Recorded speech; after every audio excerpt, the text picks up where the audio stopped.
Hello friends, welcome to our study channel WiFi to tech. आज हम GK GS के 25 महत्वपूर्ण प्रश्न को यहाँ कवर करने वाले हैं और आज का वीडियो बहुत ही मज़ेदार होने वाला है यहाँ पे। तो चलिए आइए शुरू करते हैं। पहला क्वेश्चन है, दूरदृष्टि दोष वाले व्यक्ति के लिए निकटतम बिंदु कितना होता है? तो ऑप्शन इस प्रकार से है, 25 सेंटीमीटर से अधिक, 50 सेंटीमीटर से अधिक, 25 सेंटीमीटर से कम या अनंत। तो इसका राइट आंसर होगा 25 सेंटीमीटर से अधिक। नेक्स्ट क्वेश्चन है, रक्तचाप में आवश्यक थ्रोम्बोप्लास्टिन किसके द्वारा उत्सर्जित होता है? तो ऑप्शन इस प्रकार से है, मोनोसाइट्स, लिम्फोसाइट्स, एरिथ्रोसाइट्स, प्लेटलेट्स। तो इसका राइट आंसर होगा प्लेटलेट्स। प्लेटलेट्स जो है रक्तचाप में आवश्यक थ्रोम्बोप्लास्टिन द्वारा पाया जाता है, उत्सर्जित होता है। नेक्स्ट क्वेश्चन है, द्रव चालित लिफ्ट किस सिद्धांत पर काम करती है? तो ऑप्शन इस प्रकार से है, न्यूटन के नियम पर, पास्कल के नियम पर, आर्किमिडीज के नियम पर, जूल के नियम पर।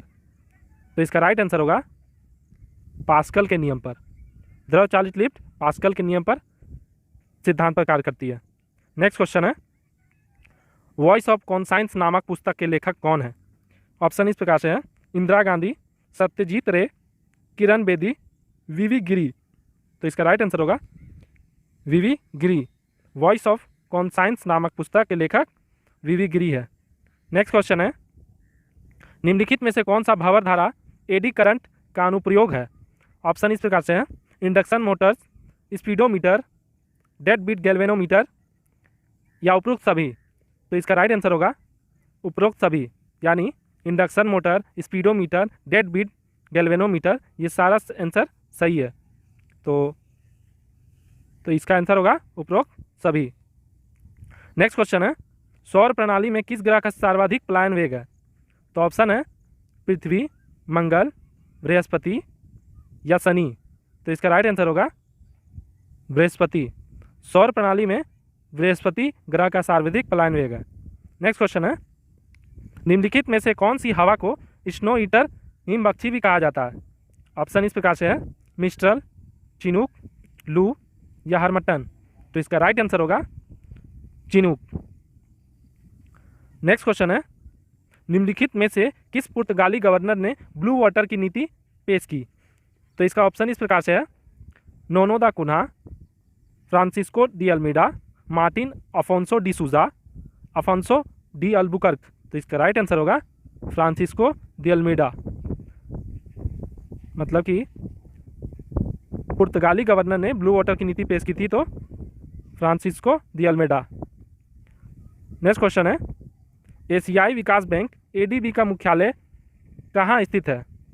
तो ऑप्शन है मनीला, जकार्ता, वियना या स्लोवेनिया। तो इसका राइट आंसर होगा मनीला। मनीला जो कि फिलीपींस में है। मनीला जो कि फिलीपींस में है, एडीबी का मुख्य कार्यालय है। नेक्स्ट क्वेश्चन है, गुरुत्वाकर्षण बल किसके बराबर होगा? तो ऑप्शन इस प्रकार से है, गुरुत्वाकर्षण बल के कारण द्रव्यमान और त्वरण का उत्पाद, गुरुत्वाकर्षण बल के कारण द्रव्यमान और त्वरण का अनुपात, गुरुत्वाकर्षण बल और द्रव्यमान के कारण त्वरण का अनुपात, गुरुत्वाकर्षण बल के कारण द्रव्यमान और त्वरण का परस्पर उत्पाद। तो इसका राइट आंसर होगा गुरुत्वाकर्षण बल के कारण द्रव्यमान और त्वरण का उत्पाद। इसका राइट आंसर होगा। नेक्स्ट क्वेश्चन है, क्योटो प्रोटोकॉल किसके साथ जुड़ा हुआ है?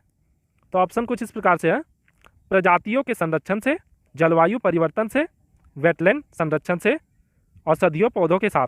तो इसका राइट आंसर होगा क्योटो प्रोटोकॉल जलवायु परिवर्तन से संबंधित है। नेक्स्ट क्वेश्चन है, टेहरी बांध किस नदी पर बना है? तो ऑप्शन कुछ इस प्रकार है, अलकनंदा, भागीरथी, गंगा, हुगली।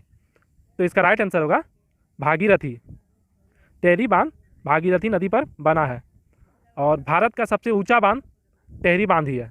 अगर हम भारत की सबसे लंबा बांध की बात करें तो हीराकुंड बांध जो महानदी पर उड़ीसा में स्थित है, और भारत की सबसे ऊंचा बांध टेहरी बांध भागीरथी नदी। नेक्स्ट क्वेश्चन है, निम्नलिखित में से कौन सी शासक राजवंश की राजधानी सही ढंग से मेल नहीं खाती? तो ऑप्शन कुछ इस प्रकार से है, प्रतिहार, कन्नौज, पल्लव, कांची, चालुक्य की राजधानी तंजौर, सेन की राजधानी लखनौती। तो इसका आप लोग को राइट आंसर होगा, जैसे कि आप लोग देख रहे हैं चालुक्य का होता है बादामी, तो ये गलत है। तो ये चालुक्य का यहाँ पे दिया हुआ है तंजौर, मगर चालुक्य का होता है बादामी या वातापी। तो आपको यहाँ पे ये 3 राइट आंसर हो जाएगा, क्योंकि इसमें पूछा है कौन सी राजवंश की राजधानी सही ढंग से मेल नहीं खाती है। तो सही होगा प्रतिहार का कन्नौज, पल्लव वंश का कांची, सेन का लखनौती और चालुक्य वंश का बादामी। तो नेक्स्ट क्वेश्चन है, निम्न में से किस धमनी या सिरा में अवरोध आ जाने के कारण दिल का दौरा पड़ता है? तो ऑप्शन है फेफड़े की सिरा, फेफड़े की धमनी, कोरोनरी सिरा, कोरोनरी धमनी। तो इसका राइट आंसर होगा कोरोनरी धमनी। कोरोनरी धमनी में अवरोध आ जाने के कारण दिल का दौरा पड़ता है। नेक्स्ट क्वेश्चन है, पत्ती के बीच में मौजूद मोटे सिरे को क्या कहा जाता है? ऑप्शन है मध्य सिरा, पत्ती के सिरे की रचना, विनेशन या समांतर सिरा। तो इसका राइट आंसर होगा ऑप्शन ए मध्य सिरा। पत्ती के बीच में मौजूद मोटे सिरे को मध्य सिरा कहते हैं। नेक्स्ट क्वेश्चन है, कौन सी पंचवर्षीय योजना भारत स्वतंत्रता के 50 वर्षों के बाद प्रस्तुत की गई थी? तो भारतीय स्वतंत्रता के 50 वर्ष बाद प्रस्तुत की गई थी। तो ऑप्शन इस प्रकार से है, 8वीं पंचवर्षीय योजना, 9वीं पंचवर्षीय योजना, 7वीं पंचवर्षीय योजना, 10वीं पंचवर्षीय योजना। तो इसका राइट आंसर होगा 9वीं पंचवर्षीय योजना, इसका राइट आंसर होगा। नेक्स्ट क्वेश्चन है, निम्न स्तरीय वस्तुओं की मांग कम हो जाती है जब कीमत बढ़ती है, जब कीमत कम होती है, जब आय बढ़ती है, जब आय कम होती है। तो इसका राइट आंसर होगा जब आय बढ़ती है। तो इस प्रकार से है कि निम्न स्तरीय वस्तुओं की मांग कम हो जाती है जब आय बढ़ती है। नेक्स्ट क्वेश्चन है, मानव शरीर में सबसे लंबी कोशिका है विक्राणु, तंत्रिका कोशिका, तंत्रिकाएं, वीर्यांश। तो इसका राइट आंसर होगा तंत्रिका कोशिका। मानव शरीर में सबसे लंबी कोशिका तंत्रिका कोशिका है। अगर मानव शरीर में सबसे छोटी कोशिका की हम यहाँ बात करें तो मानव शरीर में सबसे छोटी कोशिका हो जाएगा स्पर्म। नेक्स्ट क्वेश्चन है, बैरोमीटर का आविष्कार किसने किया था?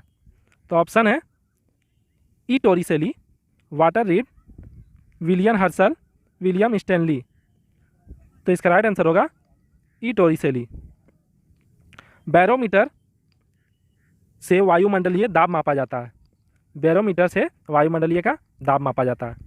नेक्स्ट क्वेश्चन है, निम्नलिखित में से कौन सा संवैधानिक निकाय नहीं है? ऑप्शन इस प्रकार से है, भारत के निर्वाचन आयोग, वित्त आयोग, राजभाषा आयोग, राष्ट्रीय महिला आयोग। तो इसका राइट आंसर होगा राष्ट्रीय महिला आयोग। राष्ट्रीय महिला आयोग जो है संवैधानिक निकाय नहीं है, और बाकी भारत के निर्वाचन आयोग, वित्त आयोग, राजभाषा आयोग, यह तीनों संवैधानिक निकाय है। नेक्स्ट क्वेश्चन है, हाइबरनेशन के दौरान मेढक निम्नलिखित में से किसके द्वारा श्वसन करता है? ऑप्शन इस प्रकार से है, केवल फेफड़े से, आंशिक रूप से फेफड़े और आंशिक रूप से त्वचा द्वारा, त्वचा और फेफड़े दोनों से, या केवल त्वचा से। तो इसका राइट आंसर होगा केवल त्वचा से। हाइबरनेशन के दौरान मेढक केवल त्वचा से श्वसन करती है। तो यहाँ पे नेक्स्ट क्वेश्चन है, कंप्यूटर विज्ञान में आमतौर पर इस्तेमाल किए जाने वाले संक्षिप्त नाम GUI का पूर्ण रूप क्या है? तो ऑप्शन इस प्रकार से है, group user interface, graphical user interface, graphical user integration, या ग्रुप यूजर इंटीग्रेशन। तो इसका राइट आंसर होगा graphical user interface. Next question है, अक्रिय गैसों की संयोजकता क्या होती है? तो ऑप्शन इस प्रकार से है, 1, 0, 8 या 7। तो इसका राइट आंसर होगा 0। अक्रिय गैस की संयोजकता 0 होती है। अक्रिय गैस आवर्त सारणी के 18वें समूह में होता है, जिसे नोबेल गैस भी कहा जाता है। और वीडियो के अंत में आप लोगों के लिए 4 लाइनें। हौसले के तरकस में कोशिश का वो तीर जिंदा रखो, हार जाओ चाहे ज़िंदगी में सब कुछ, हार जाओ चाहे ज़िंदगी में सब कुछ, मगर फिर से जीतने की उम्मीद जिंदा रखो। तो फिर मिलते हैं, चलिए नेक्स्ट वीडियो में। अभी के लिए धन्यवाद।